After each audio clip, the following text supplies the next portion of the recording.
Chào mọi người. Đầu tiên, mình muốn gửi lời cảm ơn đến anh Valerie, chị Mary và anh Tim vì đã truyền cảm hứng cho mình để làm cái video này.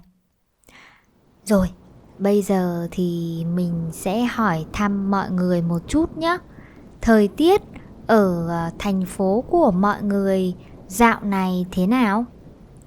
Thời tiết ở Việt Nam bây giờ, hầu hết cả 3 miền Việt Nam đều mưa. Vì bây giờ là tháng 7 âm lịch.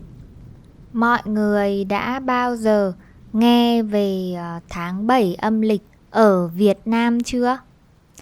Người Việt Nam thường gọi tháng 7 âm lịch là tháng cô hồn. Cô là cô đơn, hồn nghĩa là hồn ma, cô hồn nghĩa là hồn ma cô đơn. Ôi trời ơi, nói đến đây thì mình sởn da gà một chút. Vì bây giờ là gần 12 giờ đêm rồi và mình vẫn ngồi một mình ở đây quay cái clip này. Và đó cũng là lý do mọi người thấy hôm nay mình quay với cái mic này, không phải cái mic bình thường mà mình vẫn quay. Vì cái mic mà mình thường dùng nó ở phòng khác, nhưng mà bây giờ mình sợ ma lắm, mình không muốn đi ra khỏi phòng này đâu. Nên là mọi người thông cảm nhé. Rồi, quay lại chủ đề chính. Thì người Việt Nam gọi tháng 7 âm lịch là tháng cô hồn, nghĩa là tháng của hồn ma cô đơn, hay còn gọi là tháng của ma quỷ. Vì theo dân gian thì Diêm Vương sẽ mở cửa địa ngục ngày 2 tháng 7 âm lịch. Diêm Vương nghĩa là vua của địa ngục. Thì Diêm Vương sẽ mở cửa địa ngục vào ngày 2 tháng 7, nghĩa là ngày sinh nhật của Diêm Vương, để các hồn ma có thể tự do đi lại ở thế giới của người sống. Đến ngày 15 tháng 7 âm lịch thì các hồn ma này sẽ phải quay lại địa ngục. Vẫn sợ quá. Vì thế nên rất nhiều người Việt họ nghĩ rằng khoảng thời gian này là khoảng thời gian xui xẻo hoặc là đen đủi. Xui xẻo là từ miền Nam và đen đủi là từ miền Bắc.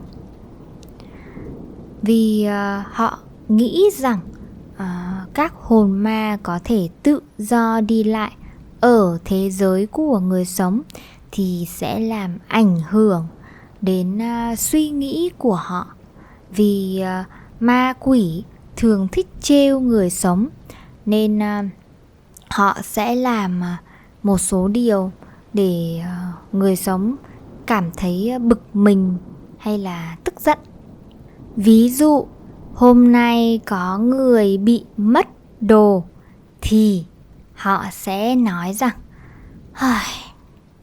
hôm nay gặp cô hồn, mất luôn hộp cơm. Họ tự an ủi rằng hôm nay kẻ trộm mà ăn trộm hộp cơm của họ cũng như ma đói đó, nên thôi họ sẽ cho qua và không suy nghĩ nhiều đến chuyện bị mất hộp cơm nữa. Hoặc hôm nay có người bị ngã thì họ cũng tự an ủi rằng đúng là tháng cô hồn, đang đi thì ngã. Vì họ nghĩ rằng có lẽ có hồn ma nào đó trêu họ, che mắt họ, làm cho họ không thể nhìn thấy đường đi, hoặc là hồn ma nào đó làm họ suy nghĩ đến một cái gì đó nên họ bị ngã. Đây là quan niệm dân gian mà đa số người Việt tin. Nhưng tháng 7 âm lịch cũng có một ý nghĩa khác rất đặc biệt. Theo Phật giáo thì tháng 7 âm lịch là tháng của cha mẹ. Việt Nam không có ngày của cha, cũng không có ngày của mẹ. Nhưng người Việt có một tháng 7 âm lịch để tỏ lòng hiếu thảo đối với cha mẹ của mình. Những người theo đạo Phật thì họ sẽ làm rất nhiều việc tốt trong tháng này để cầu nguyện cho bố mẹ. Ví dụ như là ăn chay, giúp người nghèo, hay là phóng sinh.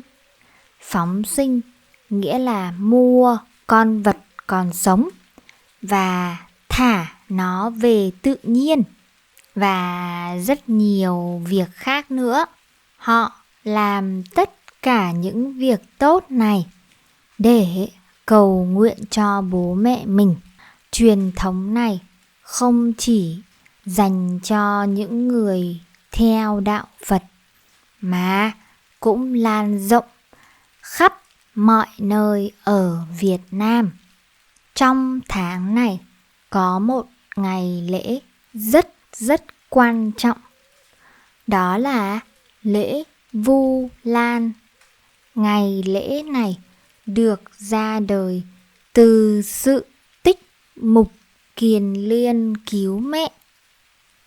Mục Kiền Liên là một trong những đệ tử lớn nhất của Phật Thích Ca.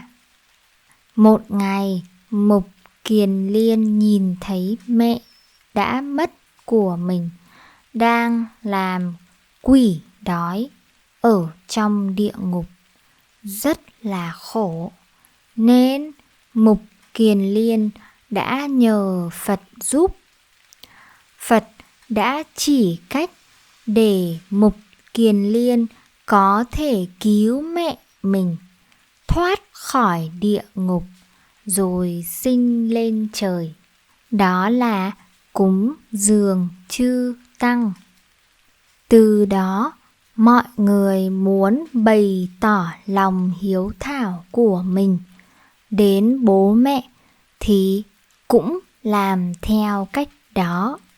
Từ đó trở đi, mọi người thường tổ chức lễ Vu Lan vào ngày 15 tháng 7 âm lịch, là một ngày đặc biệt để mọi người nhớ đến bố mẹ của mình, tỏ lòng hiếu thảo tới bố mẹ của mình.